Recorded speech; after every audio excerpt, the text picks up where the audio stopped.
Magandang araw mga kabebe loves! Welcome back to my YouTube channel.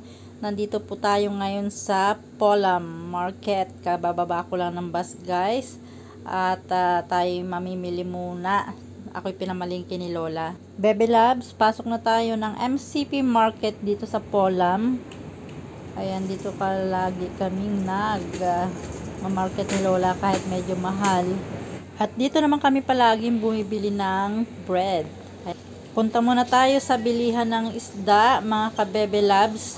At ayan, dito kami laging bumibili ng isda ni Lola. Punta muna ako guys ng 7-Eleven sa taas. Nakabili na ako ng fish. Yun pa lang nabibili ko guys. So pupunta muna ako sa taas para mag-top up sa 7-Eleven. Para sa allowance ng mga anak ko sa Sunday. Para kahit hindi ako lumabas ng maagap sa Sunday, okay lang kasi top up na ako ngayon guys. Ayan, dito na tayo sa 7-Eleven guys. Ayan. Pasok na tayo ng 7-Eleven. Pasok na tayo mga kabebe loves mag-top up. Ngayon, baba naman tayo. At bibili muna ako ng aking lotion at cotton buds. Ubos ng ating lotion guys, hindi pwedeng wala. Kasi pag wala kang lotion dito, sisirain ng klema ang skin mo. Baba muna tayo para bumili sa dispensary ng ating needs. Ako guys, bibili ng ng lotion. Ito na cotton buds natin guys. St. Ibis with renewing collagen and elastin.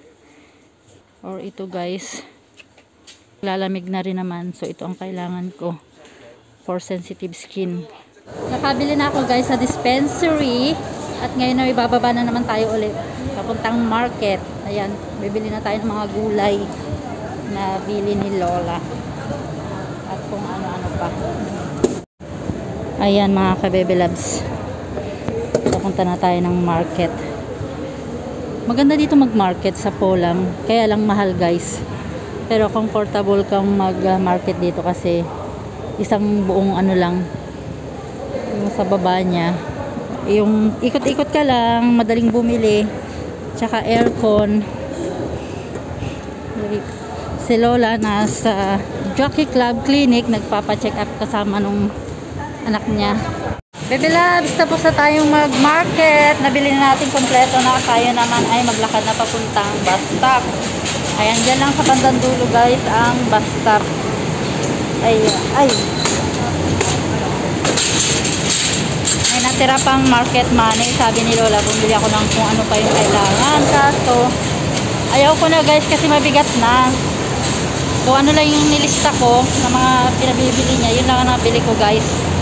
Ayaw kong bumili ng marami. Gawa ng mabigat na guys. Ang isda ko lang baka nasa mahigit 10 kilo na.